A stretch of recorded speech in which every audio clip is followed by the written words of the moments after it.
M Q M Pakistan کے مرکزی رہنما جناب امین الحق بھائی کی مدعیت میں لندن کی ان 6 پراپرٹیوں پر ایم کیو ایم پاکستان کی طرف سے ایم کیو ایم لندن کے خلاف مقدمہ دائر کیا گیا کہ یہ پراپرٹیاں، یہ جائیدادیں پاکستان کے مستحقین، ضرورت مند ایم کیو ایم پاکستان کے شہداء، اولین مستحقین اور ضرورت مندوں میں ہے، جن کے یہ اثاثے ہیں، جن کی یہ جائیدادیں ہیں، جن کی یہ پراپرٹیز ہیں. اس پر کسی اور کا حق ہونے کا سوال ہی پیدا نہیں ہوتا. اور جب یہ مقدمہ ہم نے court of business and property London میں دائر کیا تھا 2022 میں، تو 2023 مارچ میں اس مقدمے کا فیصلہ ہوا، جو کہ ایم کیو ایم پاکستان کے حق میں ہوا.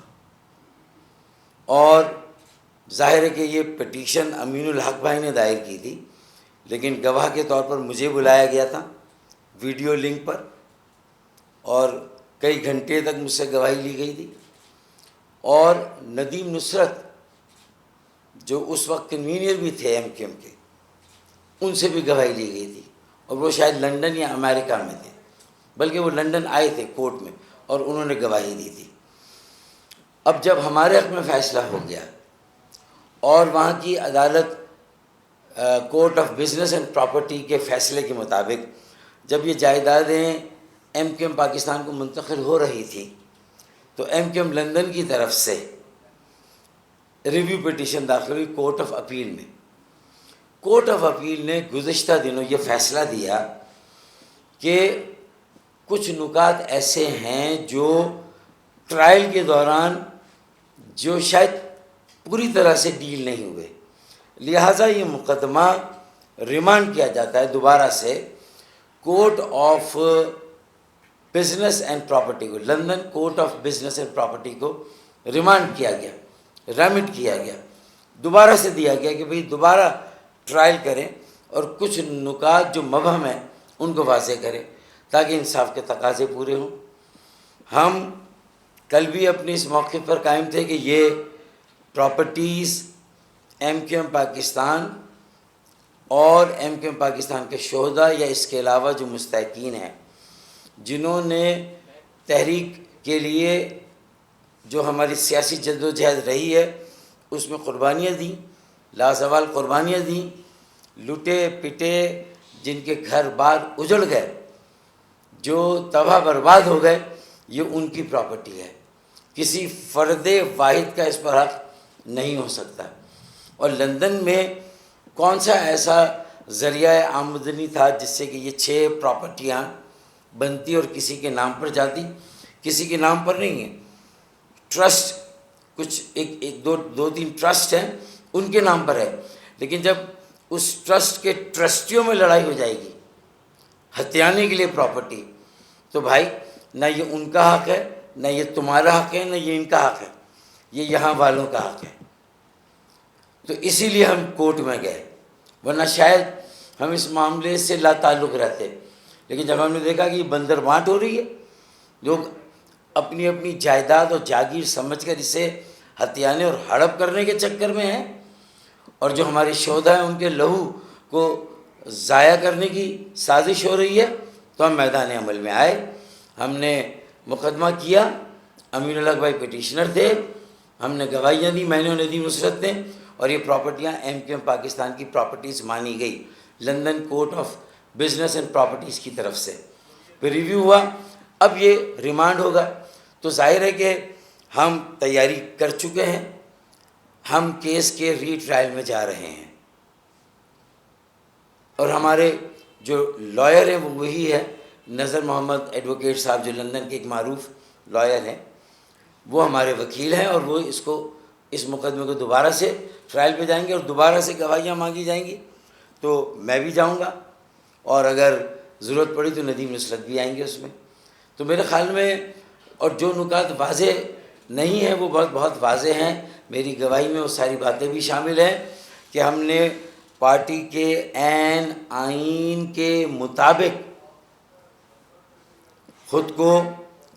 لندن سے تعلق کیا تھا 23 اگست 2016، جب 22 اگست کو ملک کے خلاف نعرے لگے تھے تو ہم پاکستان کے ساتھ، آئین پاکستان کے ساتھ اور ریاست پاکستان کے ساتھ کھڑے ہوئے تھے 23 اگست کو، اور جو ہمارا عمل تھا وہ پارٹی کے عین آئین کے مطابق تھا۔ یہ بالکل واضح ہے۔ ہماری پہلی میٹنگ 23 اگست کو ہوئی تھی، اور خود اس وقت MQM کے جو قائد تھے الطاف حسین صاحب، انہوں نے 23 اگست کی علل صبح 4 بجے یہ اعلامیہ جاری کیا تھا کہ وہ اس صورتحال میں یہ سمجھتے ہیں کہ وہ MQM کی قیادت نہیں کر سکتے، لہٰذا وہ دستبردار ہو رہے ہیں، اور انہوں نے خود، اگر ان کے پاس اختیارات تھے MQM کے آئین میں، تو وہ خود دستبردار ہوئے اور انہوں نے وہ معاملات اس وقت MQM کی رابطہ کمیٹی کے سپرد کیے، جنہیں واپس لینے کا ان کے پاس اختیار نہیں تھا۔ وہ یونیلیٹرل فیصلہ تھا، اور رابطہ کمیٹی نے اس فیصلے کو انڈورس کیا تھا، کیونکہ اختیارات آئین میں تمام کے تمام رابطہ کمیٹی کے۔ یہ میں نے اس لیے ڈیلیبریٹ کر دیا کہ پھر اس میں منہ شگافیاں ہوتی رہیں گی، اور اسی طرح جو ہے وہ آگے ٹاک شوز بھی ہوں گے، پھر کسی کو لنڈن سے لیا جائے گا، کسی کو یہاں سے لیا جائے گا۔ تو میں نے کہا کہ یہ ایک مرتبہ حساب جو ہے وہ بے باک ہو جانا چاہیے خالد بھائی، اس لیے میں نے یہ تفصیل یہاں پر رکھ دی۔ لیکن ہم اب یہ چونکہ دوبارہ ہم ٹرائل میں جا رہے ہیں اور یہ مقدمہ پھر کورٹ میں چلے گا، تو لہٰذا میں سمجھتا ہوں کہ اس کے بعد پھر ہم اس معاملے پر کچھ زیادہ سما خرچی نہیں کریں گے، کچھ زیادہ گفتگو نہیں کریں گے۔ اسی لیے جو گفتگو ہونی ہے وہ آج ہونی ہے، جو کچھ آنا ہے وہ آج ریکارڈ پہ آنا ہے۔ جو 22 اگست کو جو فیکٹ تھا وہ تھا، 23 اگست کو ہمارا اقدام تھا، آئینی تھا، رابطہ کمیٹی کی جو 2/3 تھی اس نے فیصلہ کیا تھا، پھر اس کے بعد 31 اگست کو ایک اور فیصلہ ہوا تھا اور MQM کے آئین میں ترمیم ہوئی تھی، اور اس حوالے سے بھی کوئی بیان دیا گیا کہ پھر کوئی بات میری ہوئی تھی اس وقت کے قائد الطاف حسین صاحب سے، تو ایسی کوئی گفتگو نہیں ہے۔ اگر یہ دعویٰ وہاں سے ہوا ہے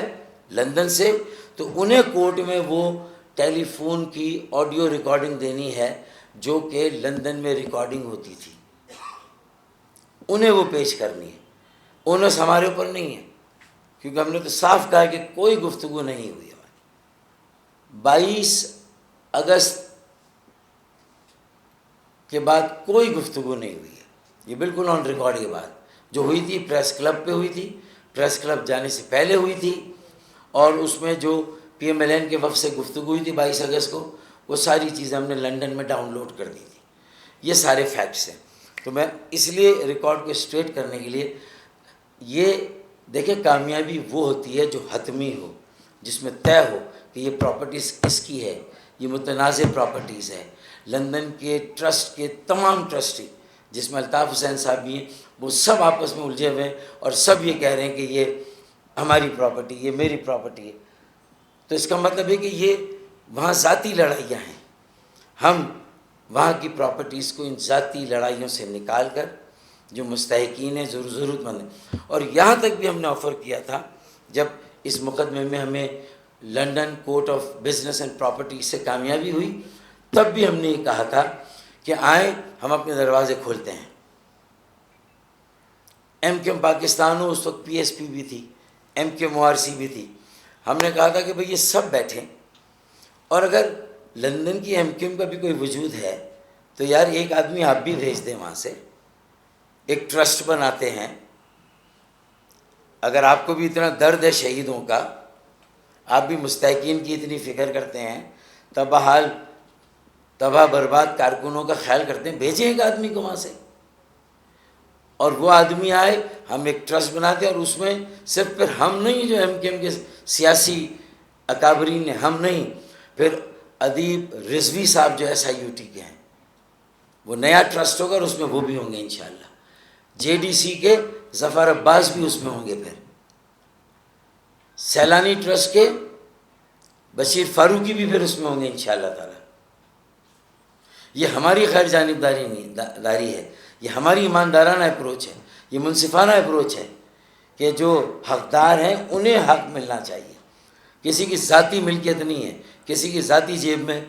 یہ پراپرٹیز نہیں جانی چاہیے۔ اس لیے ری ٹرائل میں ہم جا رہے ہیں، اور انشاءاللہ تعالی یہ وہی کورٹ ہے جس میں پہلے ہم مقدمہ جیت چکے ہیں۔ مجھے امید ہے کہ پھر انشاءاللہ تعالی اس کورٹ میں ہم ثابت کریں گے کہ ان پراپرٹیز پر کسی کا ذاتی حق نہیں ہے، کسی کی ذاتی ملکیت نہیں ہے،